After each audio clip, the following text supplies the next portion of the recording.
Ini adalah Big Mac, salah satu menu McDonald yang paling populer dan ikonik.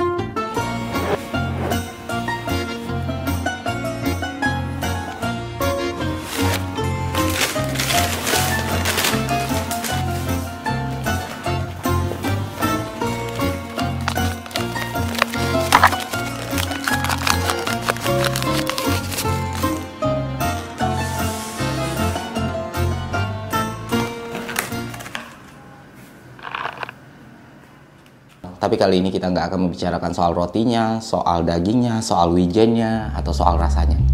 Karena ada satu hal yang menarik dari Big Mac yang mungkin belum diketahui oleh teman-teman semua. Jadi, salah satu majalah ekonomi paling populer di Amerika, The Economist, itu menjadikan harga Big Mac sebagai alat untuk mengukur daya beli paritas yang menggambarkan nilai tukar mata uang dan kondisi inflasi di suatu negara. The Economist menyebutnya sebagai a Big Mac Index.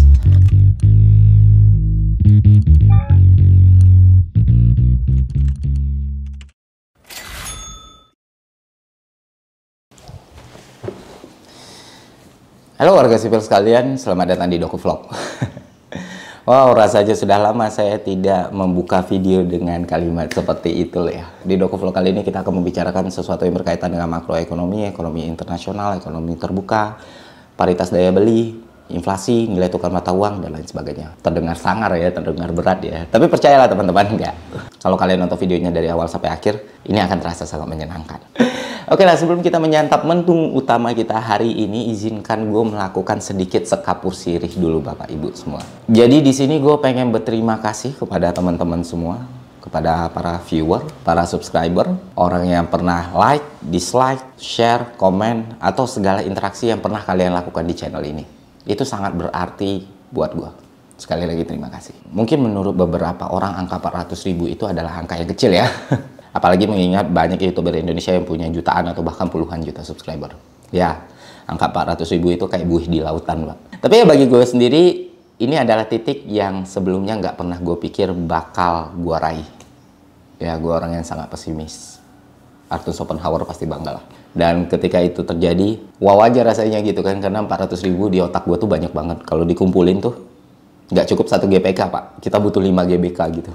Membayangkan bahwa channel ini dari awal gue develop sendiri, gue bikin skripnya sendiri, gue tag-nya sendiri, gue edit sendiri, gue riset sendiri, dan ternyata kontennya bisa dinikmati kalian semua, itu sudah memberikan rasa bahagia buat diri gue. Dan nggak bisa gue pungkiri bahwa hal ini memberikan dampak yang besar buat hidup gue, baik secara langsung maupun tidak langsung. Ya simpelnya kayak AdSense, brand, sponsor, dan lain sebagainya. Itu kan manfaat banget. Itu kan sesuatu yang terlihat bentuknya gitu kan. Dan itu nggak akan pernah bisa gue capai tanpa kalian nontonin video gue, atau tanpa kalian komen, tanpa kalian like, tanpa kalian share, atau tanpa kalian subscribe. Dan gue pikir mungkin sudah waktunya, mungkin sudah saatnya manfaat yang besar tadi gue katalisasi, Pak. Terus gue give it back to society gitu loh. Jadi penerima manfaat tadi itu bukan cuma gue, tapi lebih banyak orang lagi yang membutuhkan. Nah itu sih. Tapi next lah kita bahas di konten selanjutnya ya. Ya, jadi gue mohon doa teman-teman lah. Semoga diberikan kecukupan, keridoan, kekuatan untuk terus melanjutkan hal seperti ini. Oke, itu aja. Kita langsung aja masuk ke materi utamanya, pembahasan soal Big Mac Index. Oke, sebelum kita masuk ke pembahasan lebih dalam soal Big Mac Index, gue pengen ngajak teman-teman dulu untuk sedikit mengerti soal paritas daya beli. Nah, orang company bilangnya Cobb-Cragg parity, terus orang-orang Italia menyebutnya sebagai parità del potere di acquisto, terus orang-orang di Inggris menyebutnya sebagai purchasing power parity, mate. Nah, apapun itu sebutannya, intinya paritas daya beli itu adalah sebuah teori atau konsep ekonomi yang digunakan untuk menyelaraskan harga kumpulan barang yang identik di lokasi yang berbeda atau di negara yang berbeda dengan menggunakan hukum satu harga. Jadi menurut teori paritas daya beli, seharusnya kumpulan barang yang identik itu punya harga yang sama walaupun berada di lokasi yang berbeda, walaupun berada di negara yang berbeda. Ketika ada perbedaan harga, maka hal tersebut merefleksikan nilai nominal dari mata uang yang digunakan. Dan dibutuhkan penyesuaian kurs supaya mencapai harga yang sama. Gue tahu dengan penjelasan literal seperti ini mungkin masih banyak teman-teman yang bingung, maka gue akan kasih contoh yang real. Contoh yang realnya adalah, mungkin nggak banyak yang tahu lah ya, kalau gue ini punya kembaran, dan kembaran gue sekarang hidup di Amerika, namanya Adam. Adam Levine Irwandi. Nah, selain punya kemiripan fisik yang begitu identikal ya, gue sama Adam tuh punya kepribadian, sifat, dan kebiasaan yang sama. Pernah suatu hari, di jam yang sama, gue sama Adam itu belanja barang yang sama persis gitu. Bedanya, Adam belanjanya di Amerika, gue belanjanya di Indonesia. Dan setelah itu kan kita membayar barangnya. Ini barangnya sama nih, jenis barangnya sama, mereknya pun sama, kuantitasnya pun sama. Akhirnya kita bayar. Gue membayar Rp20.000, Adam membayar $1. Arti $1 sama dengan Rp20.000. Lalu setelah gue bandingkan dengan kurs faktual di valuta asing, ternyata $1 itu sama dengan Rp14.000, katakan begitu. Begitu juga sebaliknya Pak, misalnya kurs aktualnya 1:21.000 rupiah, berarti itu menjelaskan bahwa rupiah under value sedangkan dolar over value. Itulah paritas daya beli. Dan contoh tadi ya contoh yang paritas daya beli absolut. Karena paritas daya beli pun ada paritas daya beli absolut, ada paritas daya beli relatif. Nah ini berbeda Pak, dan paritas daya beli absolut itu kadang dianggap tidak realistis untuk kondisi yang sekarang. Orang-orang lebih sering pakai paritas daya beli relatif. Nah, kalau kalian pelajari lebih dalam lagi, nanti kalian akan menemukan bahwa paritas daya beli ini punya banyak keterbatasan dan kekurangan. Karena banyak hal atau komponen yang penting dalam penentuan harga yang tidak dimasukkan dalam perhitungan. Terus ada yang namanya arbitrase, Pak. Jadi, lu membeli barang di negara yang murah dan menjualnya di negara yang mahal. Terus dilakukan, maka proses ini akan mencapai keseimbangan. Artinya apa? Artinya di negara yang murah, harganya akan naik karena permintaannya naik. Begitu juga sebaliknya, di negara yang mahal, maka harganya akan turun. Gitu. Sampai mereka mencapai titik keseimbangan. Dan paritas daya beli ini masih sangat-sangat dipakai untuk perhitungan GDP atau GDP per kapita atau PNB gitu. Nah, paritas daya beli ini sebenarnya juga jadi satu materi yang menarik lagi dan harus dikulik lebih dalam. Cuman ya gue kira gambaran sederhana tadi cukuplah untuk mewakilkan konten ini ya kan. Nah, selanjutnya kita bicara soal Big Mac Index.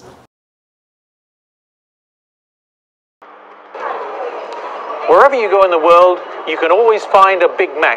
McDonald's have places in virtually every country in the world. And it's the same good wherever you go, always made to exactly the same recipe. So we could use that idea to compare prices of Big Macs in different countries. Jadi di ekonomis melihat bahwa konsep paritas daya beli yang biasa dipahami orang ini punya kekurangan, Pak. Sulit dipahami dan kompleks. Apalagi mencari kumpulan barang identik di dua lokasi yang berbeda. Lalu mereka memikirkan ide yang lebih sederhana. Bagaimana kalau kumpulan barang tadi kita ganti satu barang yang dengan beberapa pengecualian punya ingredient yang sama. Nah, lantas mereka memilih Big Mac. Dan indeks ini pertama kali terbit pada tahun 1986 saat McDonald's lagi gila-gilanya melakukan ekspansi ke seluruh penjuru dunia. I'm going to show you how McDonald's builds a Big Mac sandwich.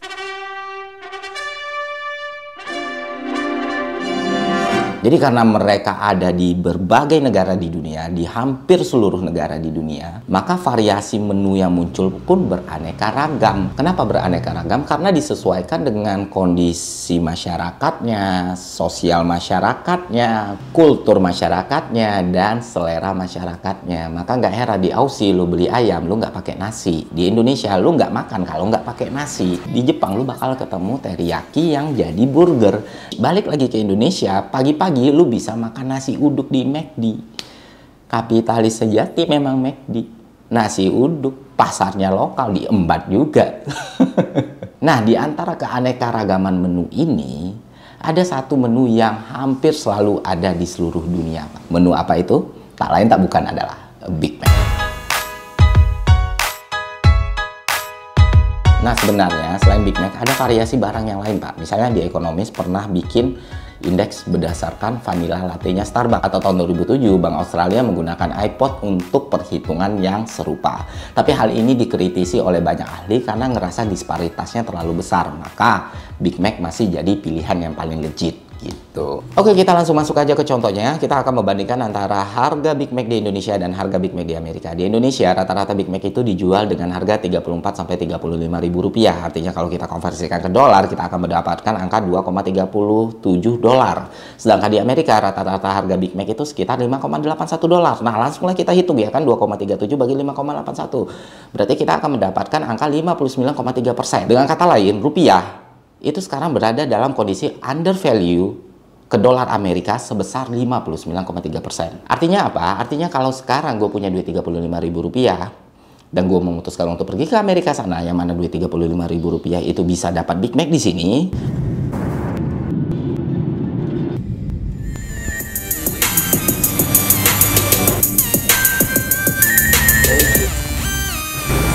You give me a Big Mac, please. Terus gue pengen belanjain juga Big Mac di Amerika, ternyata tidak cukup, Pak. Maka duit 35 ribu rupiah yang gue punya itu tidak akan bisa membeli barang yang sama, yang mana itu Big Mac. Dan kalau kita lihat dari perspektif perhitungan upah minimum pekerja, hal ini semakin kelihatan, Pak. Sekarang kalau kita pakai formula yang ada di PP 36 tahun 2011, UMR Jakarta itu sekarang kan 4,4 juta ya. Jadi kita bagi 4,4 juta per bulan. Jadi sejamnya kita akan mendapatkan angka 35 ribu rupiah, artinya 35 ribu rupiah per jam di Jakarta. Nah, di New York sana, yang gue dapat datanya, itu sekitar 225 ribu per jam. Artinya apa? Artinya rata-rata orang Jakarta perlu kerja 1 jam untuk mendapatkan 1 porsi Big Mac. Sedangkan di New York, lu cuma butuh kerja sekitar 22 menit untuk mendapatkan 1 porsi Big Mac yang sama. Paham kan maksudnya? Nah, gitu. Dan juga Big Mac Index ini bisa kita pakai untuk melihat gambaran bagaimana inflasi yang terjadi di suatu negara, Pak. Kita ambil contoh yang paling gampangnya Turki yang sedang mengalami tekanan inflasi yang begitu hebat ya. Di Turki tahun 2021 harga Big Mac itu masih 1,86 dolar. Sekarang di 2022 menurut riset yang gue temukan, itu harga 1 Big Mac di Turki bisa menembus angka 3 dolar lebih. Artinya ada kenaikan yang sangat signifikan di situ. Nah, kita bandingkan dengan di Indonesia. Di Indonesia tahun 2021 harga Big Mac itu cuma sekitar 2,34 dolar. Sedangkan di tahun 2022 berdasarkan Big Mac Index yang terbaru itu harganya berada di angka 2,37 dolar. Artinya cuma naik 0,03 dolar. Nah, di Indonesia rilis resmi inflasi itu kan 3,5% ya, dan di Turki kita tahu inflasinya sudah menembus angka 70% ke atas. Apakah Big Mac Index punya kekurangan?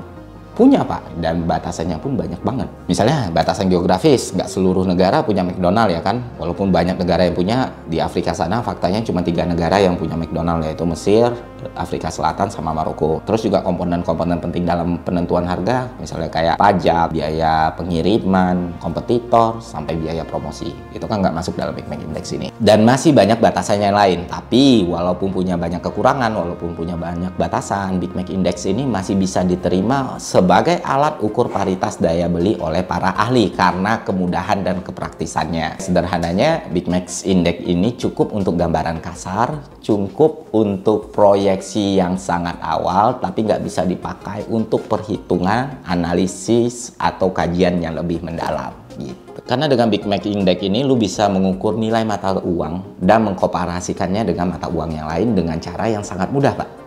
Selain itu, dari Big Mac Index juga investor bisa mendapat gambaran akan perubahan nilai mata uang dari waktu ke waktu. Dan investor bisa melihat inflasi yang terjadi di mata uang tertentu. Karena inflasi sendiri juga sangat berguna untuk mengetahui nilai instrumen finansial kan. Jadi ya, sampai sekarang Big Mac Index ini masih dipakai untuk hal-hal seperti ini gitu. Oke, sekian Doko Vlog kali ini. Semoga konten ini bermanfaat. Sampai jumpa di Doko Vlog selanjutnya. Siap.